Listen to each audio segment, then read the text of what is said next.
Ladies and gentlemen, welcome today to another edition of the NASCAR Fantasy Podcast. We're going to break down everything that happened in yesterday's Buschy McBuschy Race 400 at the Kansas Speedway. Hopefully you guys enjoyed the race yesterday. Like, share, and subscribe for more daily NASCAR content. We talk all things NASCAR, or really just, do anything NASCAR related.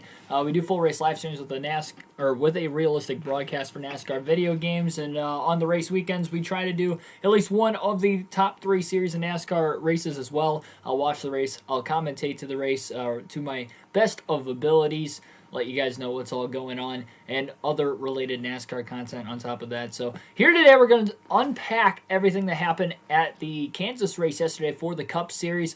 And obviously, with this being the NASCAR Fantasy Podcast, we're going to talk all things fantasy, exiting the race, and going forward at the end of the video, power rankings will be out once again this week. Something I like to do at the end of these post-race analysis version of the NASCAR Fantasy Podcast videos and streams. So here we go. Gonna start things off with stage 1. It was a pretty quiet race, honestly, through the first 2 stages, but honestly, it was quiet but good in stage number 1. To the competition yellow, Brad Keselowski led the first 25 laps of the race, and he would continue to lead after that. We saw some pretty awesome racing on the restarts, especially, which we've kind of seen that at Kansas in recent years anyway. Really, any track with the 550 package, it's like basically a super speedway the first 2, 3, 4 laps after a restart. So we were seeing that again in yesterday's race. In stage 1, by the end of the stage, though, it ended up being a 5-car battle for the stage win between Kyle Larson, Brad Keselowski, Kyle Busch, William Byron was in there, and so was Tyler Reddick late.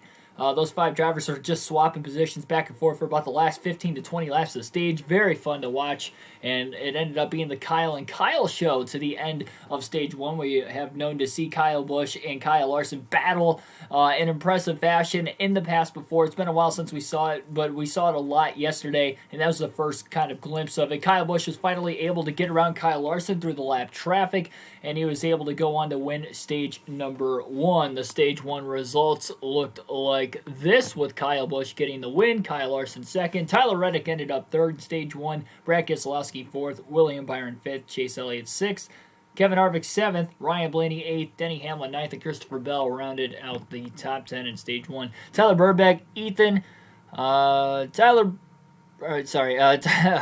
to the stream, guys. Cap24, Trevor Grimes, Joey Legano fan, everybody welcome on in.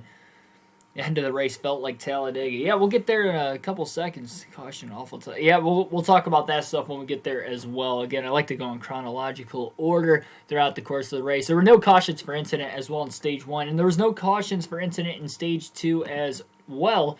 And the second stage of the race also kind of quiet, but this is where Kyle Larson was really, really able to dominate. Yes, he got to the lead late in stage 2 by the time he got around Keselowski, but by the time he got around him, there was still a lot of lap traffic, so he's never able to pull away. Nobody really had the clean air. Well, when he got out in front on the restart to start stage number 2, he was able to kind of pull away from that point on. He would pull out to about a 1.5 second lead, roughly, and then as we got closer to the halfway point in the stages, where we'd see green flag pit stops, he was able to kind of cycle it out to about a 3 or 4 second lead. His pit crew was on it all day. It seemed like they were very, very fast on pit road, both in stage 1 and stage 2. The stage breaks in general, he had come out with the race lead, and it wasn't really that close of a race off pit road either. So credit to that whole entire 5 team, not only Kyle Larson as a driver, but just the team in general with the pit crew and everything else that goes involved there. They did a very, very good job. Monkey Friend 27H, welcome to the stream as well. So Kyle Larson went on, he dominated. Not really anything else to talk about there in that stage. Pretty much the only other thing I can think of, no, that was in stage 3, never mind. So, yeah, as far as the fast cars in the field go, outside of Kyle Larson, Kyle Busch was consistently probably the second fastest car all day. Denny Hamlin, by the end of stage 2, was starting to prove on as probably that third fastest driver throughout the course of the race. He did get up to third by the end of the stage. So Larson, Kyle Busch, Hamlin, 1, 2, 3 in stage number 2. Brad Keselowski was still 4th, so he was consistently in the top 5 all day. Chase Elliott finished 5th in stage 2. Ryan Blaney 6th. Truax Jr. 7th. Tyler Reddick slipped way back By about the middle of stage 2, so pretty much after the green flag pit stops in stage 2, Reddick's car just didn't seem to be the same. I don't know if they just couldn't keep up with the track conditions as the rubber was getting laid down throughout the course of the day. The cloud coverage was kind of off and on throughout the course of the race. I don't know what it was, but he looked bad fast in stage 1. Probably looked like one of the fastest cars in the field. I'd say top 5 for sure, and he was starting to look more like a 10th place car by the end of the stage. But he did hang on for stage points then. Christopher Bell ended up finishing 9th on the stage, and Kevin Harvick, who looked to have a very good short-run car, but when we get on the longer runs, that's where he seemed to fade back. Stage 1, Harvick would get up into the top 5 on the restarts, and then he'd fall all the way back to about 10th place. I say restarts, I know there was no cautions for incident early, but the competition down the stage breaks were the only cautions through the first 2 stages, and Harvick would propel to about 4th, 5th, 6th, and then he'd fall back, into the back half of the top 10 further. By the time they would get to the stage break or pit stops, whatever it may be. So Harvick ended up finishing 10th at the end of the the second stage. I got William Byron bring the highest position within the Chevy drivers. Yep. Closing the gap on even fantasy. Yeah, it's been an off and on week. I did have a very good day yesterday. We'll get into that very, very shortly, I promise. Into the final stage of the race, so this is where really the meat of the race was. Again, it was just like the start of stage 2 where Kyle Larson was able to get a good restart. At the beginning of the final stage, he was able to slowly slip away to about a 1.5-second lead for about a good 20 to 30 laps, and then when we got close to that 45 to 50 lap mark in the stage when they were going to split the stage in half and take the green flag pit stops for presumably at the time what we thought was going to be the final pit stops of the day, he pulled ahead to about a 3-4 second lead. Denny Hamlin was slowly starting to close in on him, though. He came out about 4 seconds behind him. Hamlin jumped Kyle Busch in the pits. Kyle Busch's pit crew was off all day. If you guys watched my live stream of the race, the reaction / actual commentary I had of the race, I noticed that Kyle Busch's pit crew was very slow. They have been probably one of the weakest pit crews at the Joe Gibbs Racing camp so far this year, and they definitely proved that yesterday. They lost Kyle Busch probably 2 spots on every single pit stop, I think all but one, and the one that they didn't lose him spots on was the end of stage 2. But then during the green flag stops, Hamlin ended up cycling out ahead of him.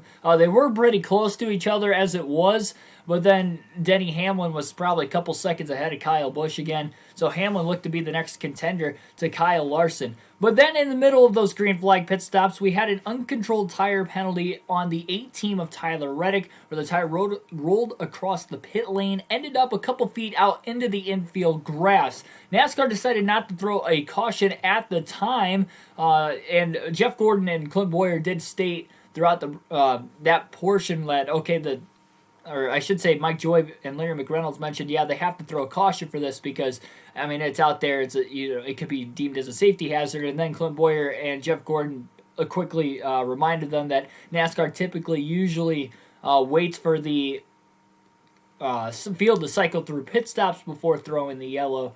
And my kind of deal on that, and from what I've seen from other NASCAR YouTubers too, is pretty much the same. It's not going to be too much more. I'll be detailed with it, but I guess what I'm trying to say is that our opinions don't really change much. We're all pretty much level-headed and think about the same way about it.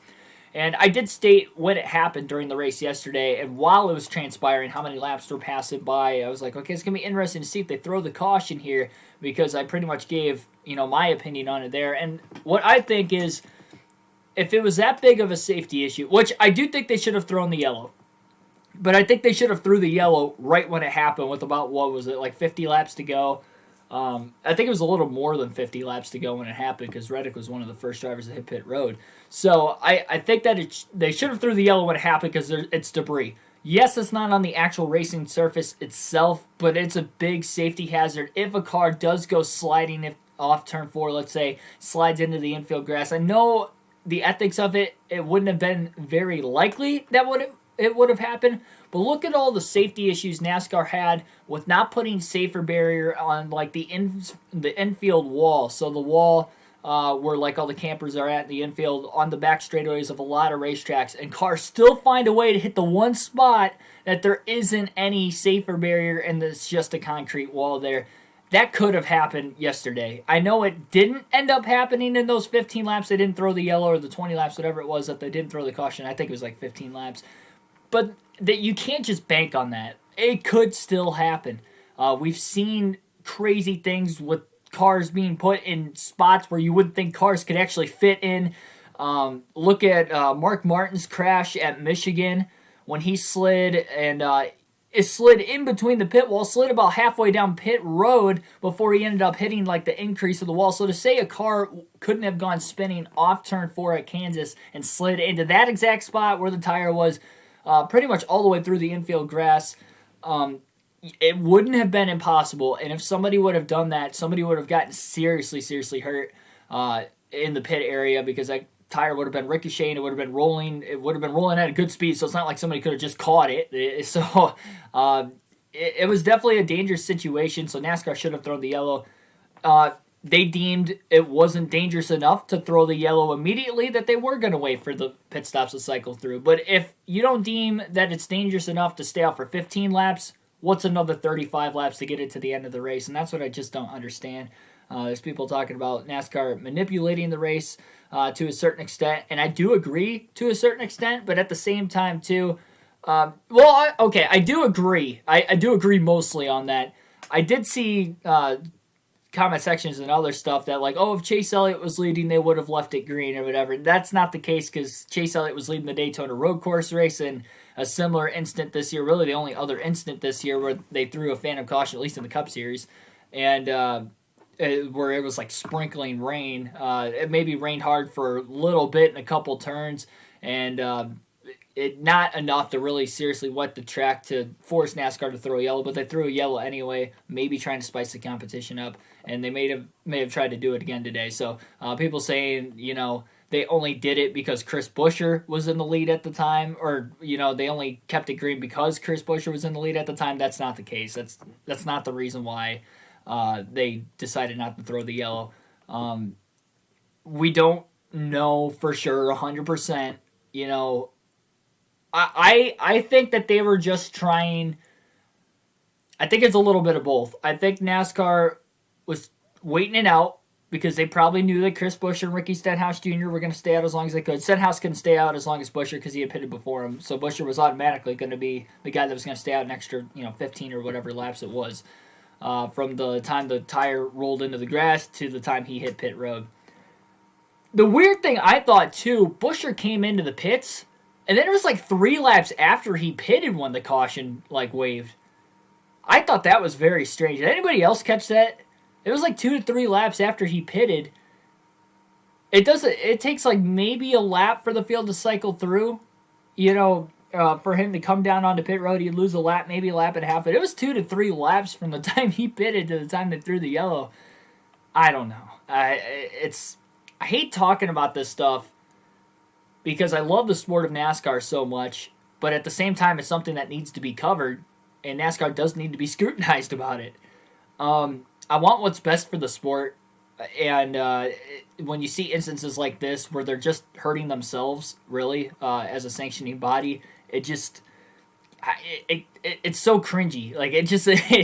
It really irks me on the inside. It's like, why are you guys doing this? You don't have to do this. This is not. There should have been a caution. It screwed Chris Buescher over, or at least looked like it was going to screw Chris Buescher over.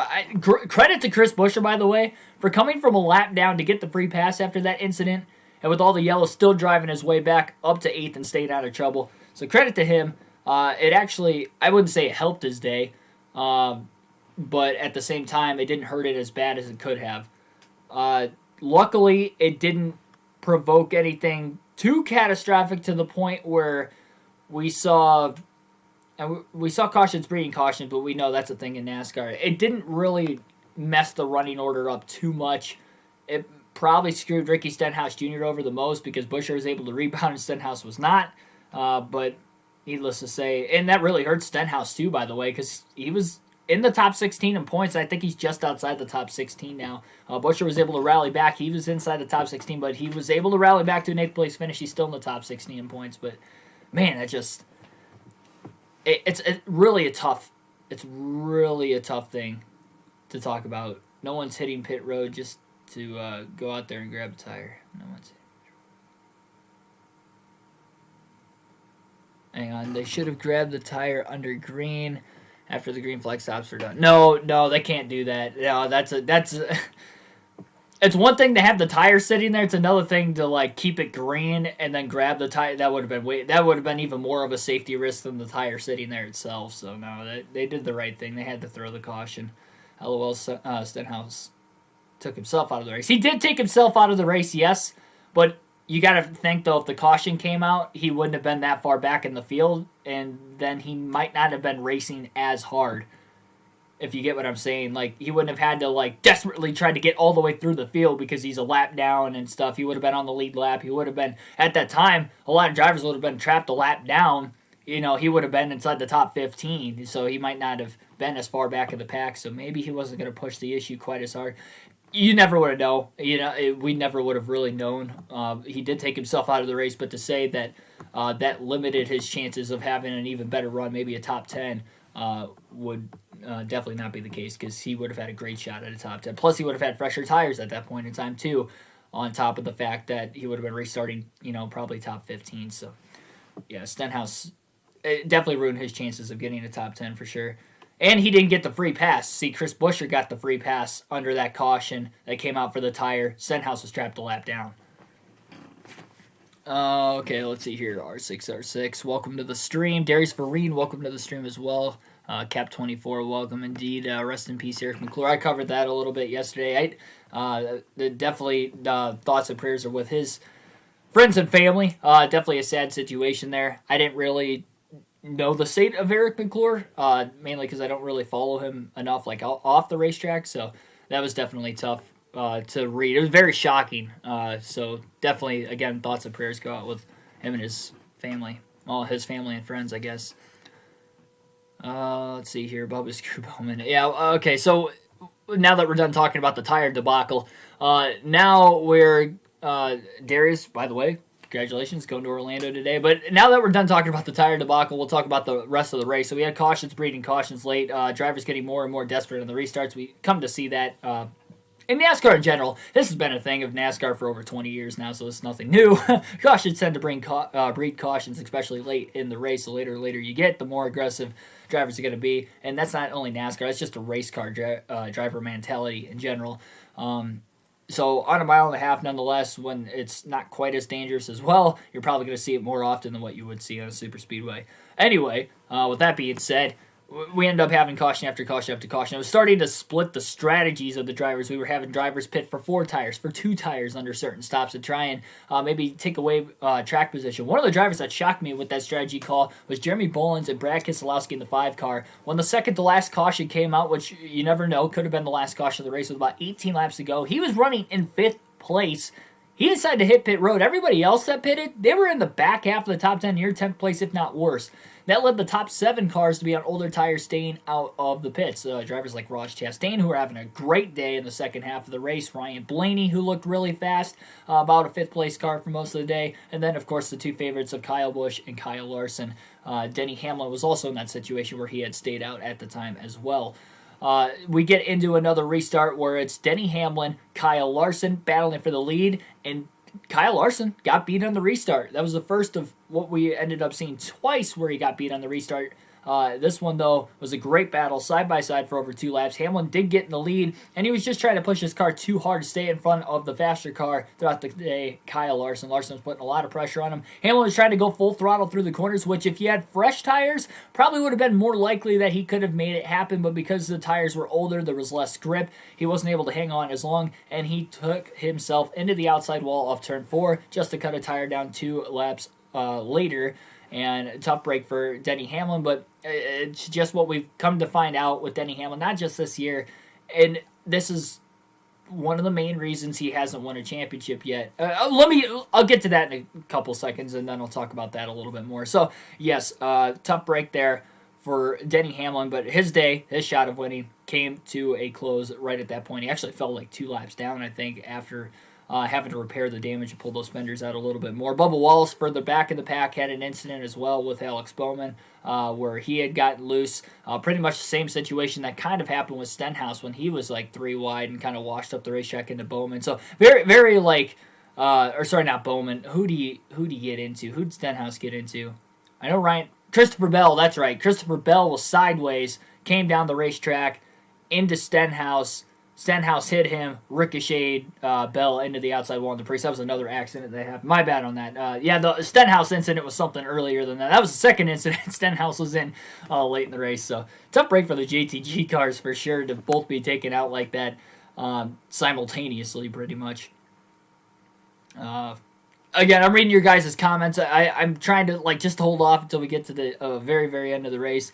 So in the second to last restart of the race, we ended up seeing Kyle Busch and Kyle Larson on the front row. The Kyle and Kyle show once again. Kyle Busch restarted on the inside. No shock that Kyle Larson was going to pick the outside again because Kyle Larson had been on the outside for every restart, and the only time he got beat was late by Denny Hamlin, and Hamlin was side-drafted him for a full 2 laps, so you would think even on the outside lane, if you're Kyle Larson, you're likely going to be able to at least be side-by-side for a couple laps before trying to battle it out with the guy on the inside, and from that point, he trusted his driving skill to get himself to the front in the same situation. So I don't blame Kyle Larson for taking the outside. I don't know what he did, if he just missed a shift or whatever it was.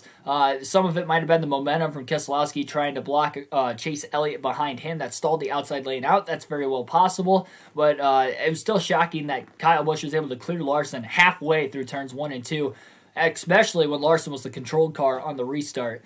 So Kyle Busch ends up getting to the lead. He leads. We get another caution. Ryan Blaney actually was able to get to second. So not only Busch passed Larson, Blaney passed Larson as well. Forgot about Dillon's crash. I didn't forget about it. I'm just trying to get through all these accidents. I wasn't going to cover absolutely all of them because there were 5 of them late in the race. So wanted to fast forward this again. We don't really take too much time into the fantasy portion of the video. We still got a lot to cover in today's race, or today's stream. But anyway, yes, there was another restart. This one led with just 2 laps to go, a green-white checker finish, and that was with Ryan Blaney and Kyle Busch on the front row. Larson was in third at the time of the yellow because of the choose cone. Kyle Busch, he went to the inside lane. That's not surprising either because Kyle Busch just took the lead from the inside lane. Why would you not go to the inside again? So Kyle Busch chooses the bottom. Blaney wants to be on the front row on the restart. Can't blame him there either. Goes to the outside. Larson, the outside's been working for him on the restarts all but the last 2 times, but he's going to stay consistent with it. Again, can't blame Larson there. A lot of bump drafting, pushing on the restart. We always seem to find that on the restarts on any racetrack. But where Larson messed up was, and again, you can see my live reaction of it from yesterday's race because we did a live commentary of it, was that Larson was pushing Blaney in the center of the corner. In Kyle Larson's post-race interview, he thought that he could have done it, and I was wondering, the same thing. You would think an experienced driver like Larson would know that I can't push a car in the middle of the corner. It's not Daytona or Talladega. The difference with Daytona and Talladega is that there is maybe a little more grip on the racetrack, but most of it is because of the banking of the racetrack, that the cars aren't going to get quite as out of shape with one car pushing another in the center of the corner versus what you would see at a track like Kansas or most of the mile and a halves that don't have anywhere near as much banking as Daytona and Talladega. So the car got light on Blaney. He lost control. Larson just kept pushing him all the way through it, basically dumped Blaney. Not intentionally. Again, he was just trying to get the outside lane to go, but I faulted Larson completely for the accident because even when Blaney was loose, he was still pushing him, so he was definitely committed. I get the commitment of Larson, but I threw my hands up and everything. I was like, I could not believe that he did that. And Kyle Busch gets to the lead. Harvick actually got up to second with all the other madness going on. Keselowski put a slide job on Elliott. They both ended up in the wall in the last lap out of 2. And those guys had fresh tires that they could have just sorted out. One of them was probably going to get Kyle Busch on older tires. Harvick was closing in, ran out of time. Another lap and a half, I think Harvick would have had Kyle Busch. Busch had the older tires, but Kyle Busch had the second fastest car all day, put himself in that position, deserved the win, and nonetheless, in the Buschy McBuschy race, 400, Kyle Busch goes to victory lane on his birthday, nonetheless. Second time he's won on his birthday. I guess him and Cale Yarborough are the only 2 drivers in NASCAR history to win on their birthday more than once. So congratulations and happy birthday to Kyle Busch. And definitely a great day for him nonetheless. He's locked into the playoffs now. He was right around 10th to 12th in points for most of the season. So that was a very much needed win. And barring the fact that he has a catastrophic, final 15 races of the regular season, and we get more than 15 different winners, Kyle Busch is going to be in the playoffs. So good for him. Good for Rowdy. And great weekend in total because he won the truck race also. We'll look at the top 10 finishing results. We'll talk more about the finishing positions as well. Kyle Busch with the win again. Harvick second. Brad Keselowski third. Thought he was going to have a great chance to win it, quite honestly. Matt DiBenedetto fourth. Chase Elliott fifth. Martin Truex Jr. 6th, Tyler Reddick 7th, Chris Buescher, as I mentioned, came back to finish 8th, William Byron 9th, and Austin Dillon rounded out the top 10. We'll go through the must-haves, the don't-haves, and the sleeper picks real quick through the finishing results as well. One of the must-haves I had that I said you guys had to have in your lineup because of his statistical success, and I know Stewart-Haas Racing was struggling, that was Kevin Harvick. Harvick had a great day, finished second, scored stage points in both stages, A+ on my prediction for there. He got the top 10, he ran it all day long. Let's see, who else was on the must-have? I got to pull that up real quick again. William Byron. I had William Byron on a must-have. He kind of faded in Stage 2. He was up there, finished 5th at Stage 1, competed for the stage win, ran second for most of it. But then he slid back in Stage 2. I don't know what they did wrong there. Then he started progressing forward again in Stage 3, and with the late race restarts, he ended up 9th. He was my pick to win the race. He never really competed for the win outside of Stage 1, so a tough break there, but he did run well, and I expected the Hendrick cars as a whole to run well, and for the most part they did. A+ I'd say on William Byron, at least being a must-have. Not, contending for the win quite as much as I thought, but the fact that he and Harvick were my must-haves, and I told you guys to put them in your lineup. If you didn't, shame on you, because they did a good job. Other drivers that I had some sleeper picks. Let's see here. I had one more must-have. I got to pull it back up again.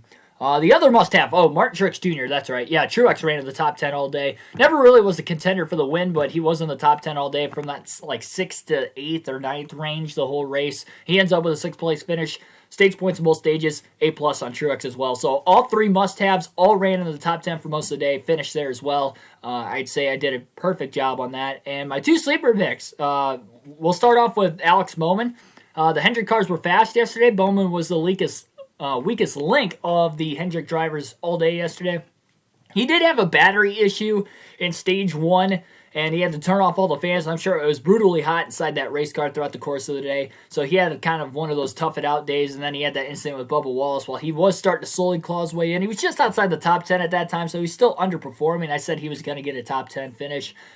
He had a chance still with the late race restarts, but he definitely didn't deserve a top 10 compared to a lot of other drivers in the race. But nonetheless, obviously, after that incident, that really derailed him. Let me see where he finished in the running order, because I'm not sure exactly where Bowman finished yesterday's race.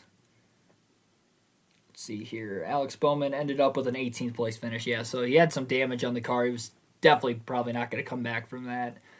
And Eric Almirola, man, he's just very underperformed. Finished 29th. And guys, he ran outside the top 20 all day, and that's what we've seen out of Stewart-Haas Racing. I mentioned that they have been better on the 750 tracks versus the 550 tracks this year. The 550 tracks, they've just been abysmal outside of Kevin Harvick and that Ford team, but that's because of the experience Harvick's got, the experience Rodney Childress has, one of the best crew chiefs, one of the best drivers on the game. They're probably not going to struggle on a weekly basis anyway, so definitely don't expect them to struggle really on any racetrack for the most part this season. They might here and there, but that's just racing in general, not so much that it's their issue. So, yeah, Eric Almirola, definitely disappointing. In fact, the other two of his teammates, of Chase Briscoe and Cole Custer, finished higher than him. Very disappointing. I said he had a chance at a top 10. He was definitely going to get a top 15. I was way wrong on that. So he was definitely the guy I was most wrong on. Completely right with the must-haves. And we didn't really have any don't-haves because there wasn't somebody I could, outstandingly pick that I didn't think was going to have a bad day. Almirola, I hate to say, but he's not making the play. Yeah, unless he wins at Daytona at the end of the regular season, he's not making the playoffs. And honestly, he's got a chance only because obviously we know him to be good on the super speedways, but he won a dual race at Daytona. He looked very fast at Speed Weeks in Daytona earlier this year, so I wouldn't count him out of it yet just because of that, but that's the only way he's getting in. Yeah, he's not pointing his way in. Let's see, sleeper pick his way into my lineup. Austin Dillon, yeah, he ran top 10 for most of Stage 3. Reddick probably had the faster car in the first half of the race, and then Austin Dillon kind of got ahead of him. It's like they completely roles reversed, where Reddick had like a 6th to 10th place car for most of the day. Stage 1, he had a race-winning car. Then as he faded, Austin Dillon had a 6th to 10th place car there in the final stage, and Dillon made it through everything. Very outstanding for him to get another top 10. I think his 5th of the season. and he's just having a great season. Great for Austin Dillon. Probably his best season, honestly, I think he's had ever in the Cup Series, or at least in a while. So, and that's without a win, but that's just because of how much more consistent he's been in the first 11 races now this season. With all the winners, don't think Dillon's going to point his way in. I think he can. Again, I still don't think we're going to get 16 different winners. I said if we got an upset winner at Talladega, we were going to get more than 16 winners this season. And yes, Keselowski was a new winner. He wasn't an upset winner.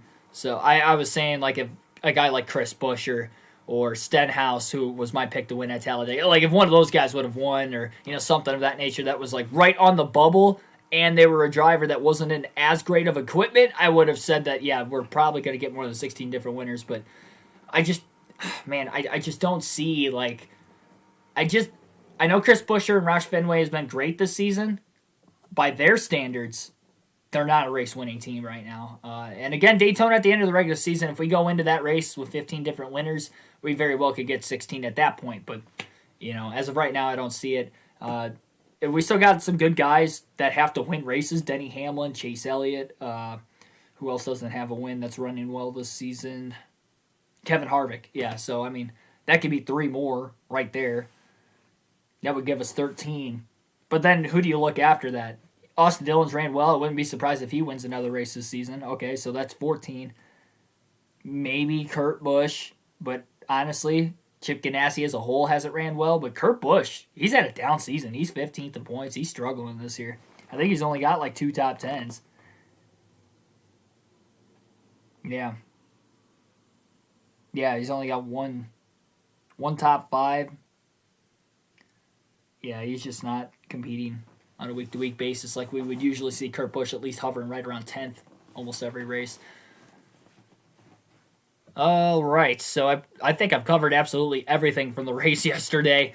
We still got to get the power rankings out here. I definitely want to get to my sister's softball game, so we'll try to get through that. And these are only like an hour at the most, so we already only have like 20 minutes left of the stream. We covered about everything we had to do. Oh, yeah, and shout out to Matt DiBenedetto, by the way, as well, finishing 4th. They turned it on yesterday. They didn't score any stage points, I don't think, at all. They did not finish in the top 10. They were running about 12th most of the race. It's okay. But then by the final stage, they were running like 8th to 9th the whole stage. And obviously, at the late race restarts, he was able to capitalize and stay out of trouble up to 4th. Good for Matty D. He's really turned it around the last few weeks. And all of a sudden, he might be able to point his way into the playoffs. Honestly, he's barely on the outside looking in. So, yeah, credit to Matt DiBenedetto. Well, this is going to be a fun power rankings video here. We got to take a look at the fantasy, by the way. NASCAR Fantasy Podcast, of course. So quickly, I'll run down how my team did, and then we'll see where the running order was for everybody in the KRC League. Again, you can go to the NASCAR mobile app or website, search for KRC League, join, you can sign up with your email, it's free. And you have a chance to win 2 tickets if you win our season championship for either the regular season or the playoffs, so that you can always still join because the playoffs, everything resets anyway. So you have a chance to win 2 tickets to any NASCAR race of your choosing in 2022 outside of the Daytona 500, whether it's a friend, a family member. If you're under the age of 18, it has to be an adult. Specifically, it has to be one adult supervision, whether it's you're living with your parents, your grandparents, whatever the case is. So I need to speak with them first. But yeah, here we go. So into the fantasy team, I had William Byron. He was one of my must-haves. I was going to have Byron. I told you guys I was going to have Byron. He had a solid day. Finished 8th. Great run there. Kevin Harvick, another one of the must-haves. He had 40 points scored. By the way, Byron had 34. And Harvick finished 2nd. Great day. Truax, great day. 35 points scored. Top 10 all day. So, again, I mentioned those guys are going to be my team. They should have been in yours. Again, if you did not put any one of those 3 drivers in your lineup, especially William Byron, he has been on a hot streak. He now has 9 straight top 10s. What are you doing? What are you doing? Okay, Chase Elliott, Kyle Larson were also on my team yesterday, and they both finished in the top 10.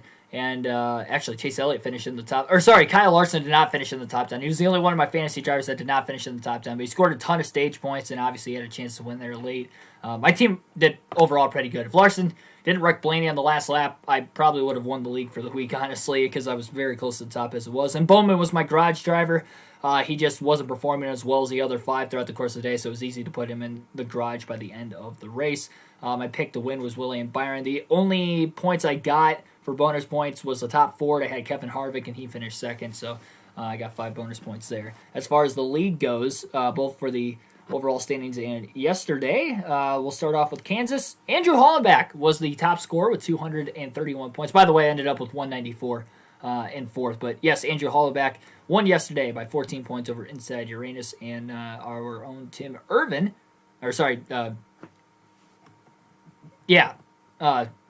Okay, so, sorry.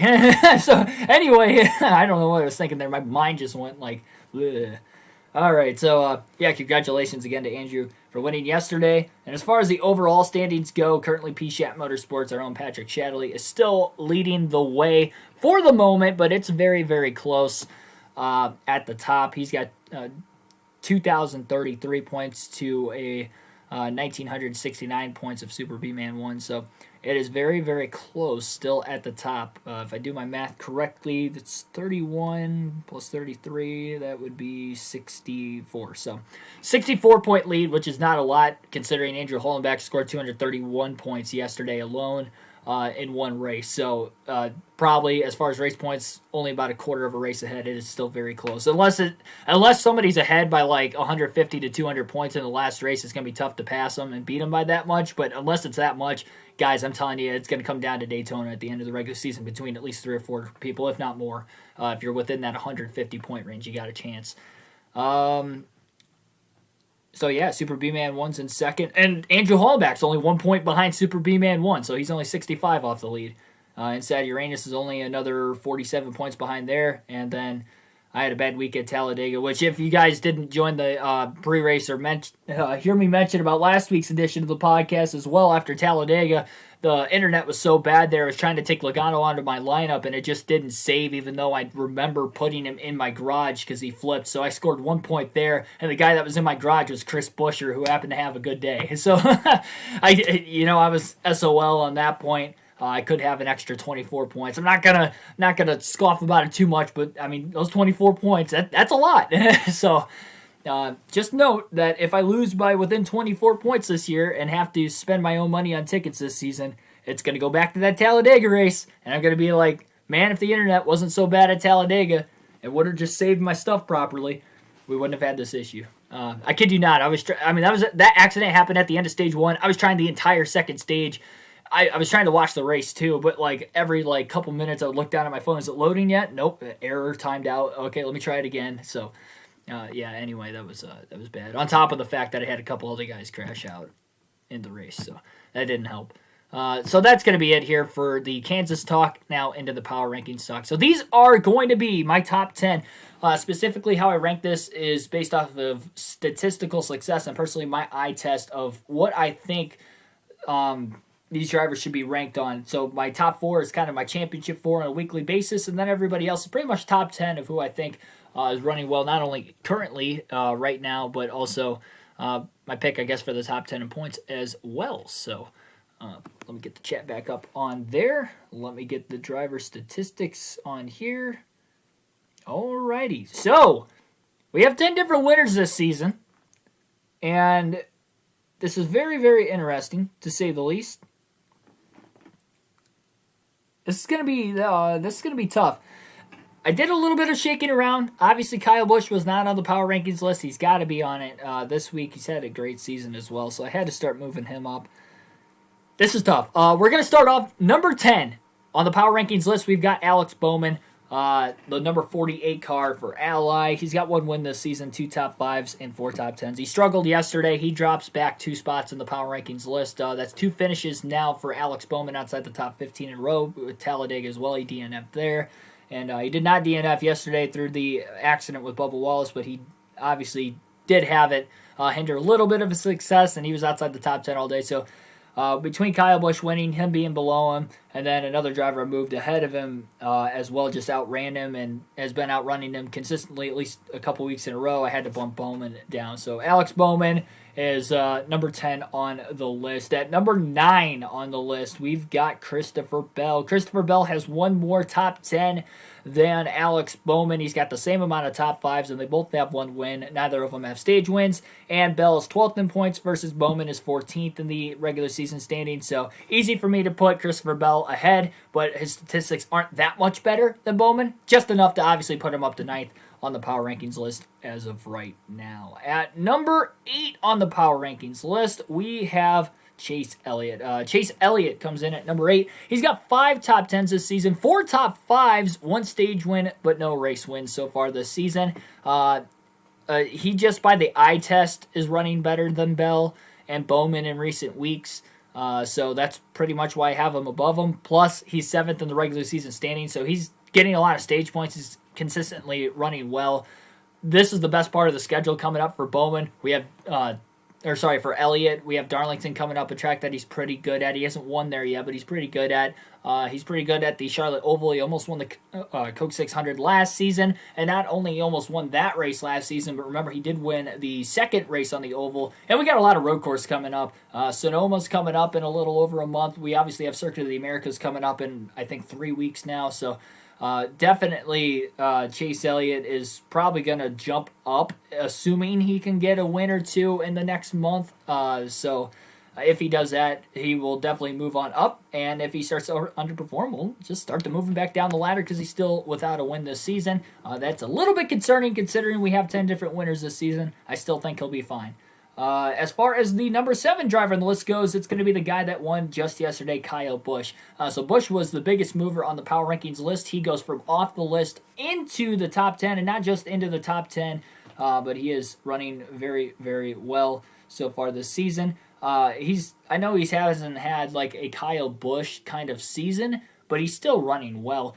He's 10th in the point standings, yes, but he does have 6 top 10s, 3 top 5s, 1 win, 1 stage win, both the stage win and the race win coming yesterday. So he's got the same amount of stage wins as Chase Elliott. The 1 win puts him ahead of Elliott, even though he's 3 spots behind him in points. That is big on my radar list. And he's got 1 more top 10 as well. So Kyle Busch comes in just ahead of Chase Elliott. At number 6 on the list, we have Brad Keselowski. Keselowski has 5 top 10s, 5 top 5s, 1 win, 1 stage win this season. He had a great day yesterday. The strategy call just about won him the race. I thought they were going to win the race there for a quick second, but they did not. So Brad Keselowski comes in at number 6 on the list. He's also 6th in the regular season standings. Why I have him ahead of Kyle Busch. He's 4 spots ahead of him in points. And why I have him ahead of Chase Elliott. Well, he's got the win, obviously. Same amount of top 10s. He's got 1 extra top 5 than Elliott.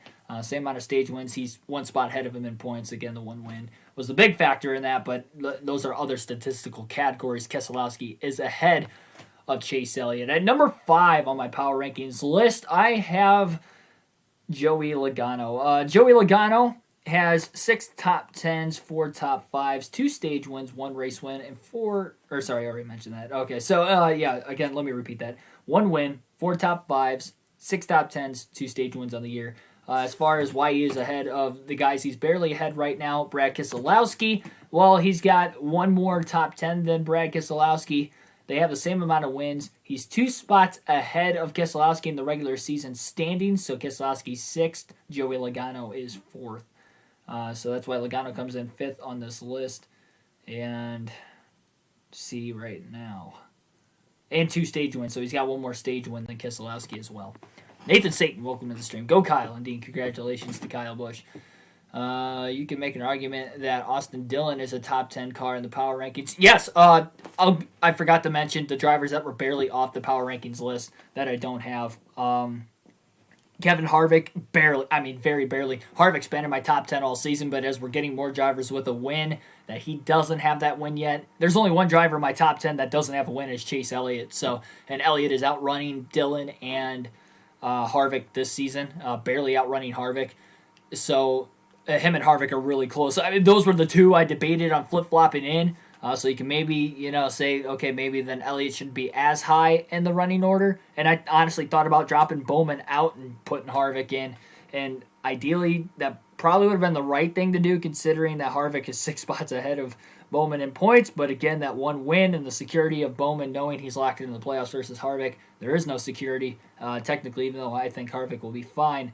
That's definitely costly. Kyle Larson's been sliding in recent performance, so Larson's just outside the list. Larson was in my top 2. Larson was second 5 weeks ago on the power rankings list. He's not even in the top 10 anymore. He still has the one win. I know he's dominating races, but he's not getting the job done at the end of the day. And again, let me lead into what I was about to talk about earlier. We talk about Denny Hamlin, driving in over his head at times, maybe taking for granted that he's got a fast car, not necessarily letting the car do his work, and he kind of overdrives it. And or doesn't be aggressive when he needs to be aggressive, and that's why he hasn't won a championship. And I'd say the same for Kyle Larson. Now, I know Larson was in Chip Ganassi racing equipment, and that could have been holding him back. But even in that Chip Ganassi racing equipment, we saw Larson make the same mistakes he's making with Hendrick Motorsports. It's on a bigger scale now that he's with Hendrick Motorsports because it's a better team, and we know Kyle Larson can run top 10 on a weekly basis, not only with Chip Ganassi, but with Hendrick Motorsports as well. He should have had more wins with Chip Ganassi than 7, and it wasn't the equipment that was necessarily holding him back. He was getting the most out of the equipment that he could as it was, but he was also kind of choking away some wins along the way as well there. I think of Fontana. It was that year he was on the 2-mile streak, but he didn't win Fontana. That race he was, leading a lot late, and it's like we get to the restarts late in the race.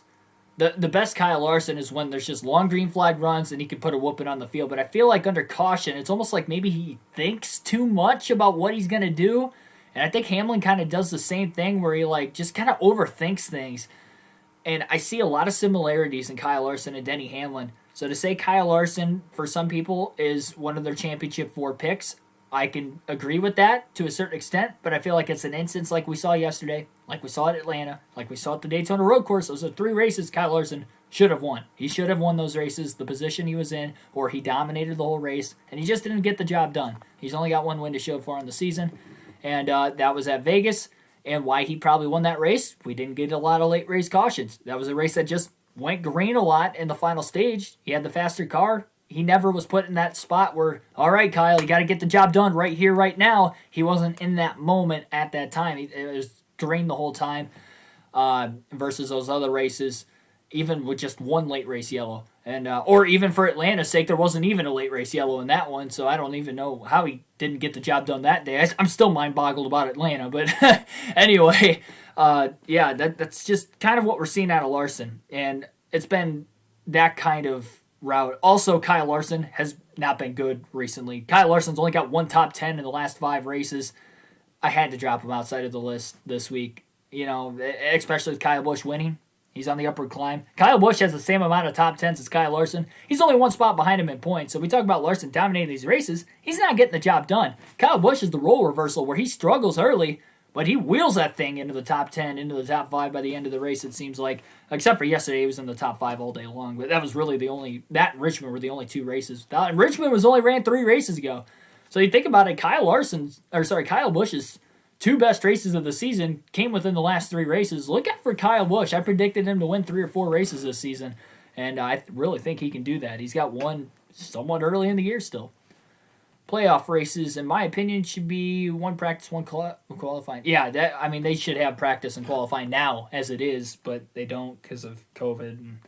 And, that's a whole nother discussion for another day for sure, but we've had those discussions already. I think they should bring back practice and qualifying. At least 1 happy hour because of COVID. But honestly, when we go back to normal, they should have 2 practice sessions. They should have a practice before qualifying, a half hour practice, qualifying, and then a happy hour practice to get the car tuned in for the race. That's my opinion. That's an hour and a half of practice for the weekend. Total, 2 different sessions, half-hour session before qualifying, just to make sure the car's running properly, get it set up to where they want to for qualifying to run that quick lap. They don't need many laps before qualifying. They usually don't take that many anyway, so they don't need that huge hour to hour and a half block for that. And then a happy hour on practice, get a lot of cars out on the racetrack at one time, and see what you got equipment-wise for the race to come. That's how I think they should start going in the future. The only race that I feel like they need more than that in practice is the Daytona 500. Not only it's because it's the biggest race of the year, but it's also the first race of the season. And I feel that that is obviously more important, so you need an extra practice session or 2 for that. Plus, these guys have been in the offseason for 3 months. Some of them haven't been in a race car for 3 months. Get them the time preparation set up for that week, get them ready to go for Daytona. And honestly, I think you'll see a little bit better show, honestly, than what you saw this last season, that's for sure. Back to the power rankings. We're into the championship 4, so these are the 4 drivers who I think are my current championship 4 as we speak. If the championship race at Phoenix was this weekend, these are the 4 drivers who I think are going to go. And we're going to start off with number 4. The guy who I think would be the last guy in the championship 4 is my guy, Ryan Blaney. This is not biased. He's run well, guys. Before yesterday at Kansas, he had 7 straight races where he finished inside the top 11. He had a win in that stretch, 2 top 5s, 3 stage wins. Remember, Martinsville, he finished 11th. That was a race he very well could have won. But with Blaney, it's the same thing we're seeing with Kyle Larson, where he just doesn't get the job done at the end of the day a lot, and that's what's held Blaney back. He should have more wins than what he has. Yes, some of it is bad luck, and it was like that with Larson too, but at the end of the day, he still got to get the job done. So I hold Blaney accountable for that, but the difference between Blaney and Larson recently is that Blaney's still getting top 10s or he's still competing for wins. The incident yesterday between him and Larson was all Larson's fault. It had nothing to do with Blaney. I'm going to be plain and simple about that. It had nothing to do with Ryan Blaney other than Blaney was a car ahead of him. That was the only thing there, so I'm not going to count that against Blaney. That's all on Larson. So Blaney only moves up 1 spot. The only guy I moved him ahead of was Legano. Legano struggled yesterday. And I just feel like this season, Blaney has been the best of the Penske bunch. He's only 1 spot behind Legano now in points by 3 points. So by 3 points, Blaney is behind Legano, and Logano's considered the best Penske guy right now. So you should automatically put Blaney in that discussion too. And Keselowski's right there as well. I mean, he's only 7 behind Legano. So they're all pretty equal with each other this year. I think Blaney's got the slight edge mainly because of recent success. Because Keselowski, has turned it on the last 2 weeks, but he had 3 straight weeks without finishing in the top 10 before his Dega win. Where Blaney and Legano were getting more consistent finishes. And then for Legano, he is only 1 more top 10 than Ryan Blaney. Blaney seems to be up there at the start of the day, not as much at the end. And Legano, it seems like he's either on completely or he's off. It's not like he's in the top 10 at the start of the race and then he fades late. It's either he is outside the top 15 or he is right there contending for the win. Versus Blaney's like, consistently 5th to 10th a lot more often than Legano. So that's why I got Blaney in the championship 4, but barely over his Penske teammates. Next guy coming in on the list is going to be Martin Truax Jr. Martin Truax Jr. is a championship 4 candidate. He's still the only driver with 2 wins or more this season, and we are going into the 12th race of the year this weekend at Darlington. Almost said Dover. That's because I can't wait to go to Dover, but we go to Darlington first. So into Darlington. He's got 7 top 10s this season. That's still the 3rd most top 10s this year. 1 stage win, 4 top 5s, and again, those 2 race wins as well. He's 2nd in the regular season standings, and he's just having a good year. I don't think you can argue that Martin Truex Jr. is a championship 4 caliber driver right now. You can maybe argue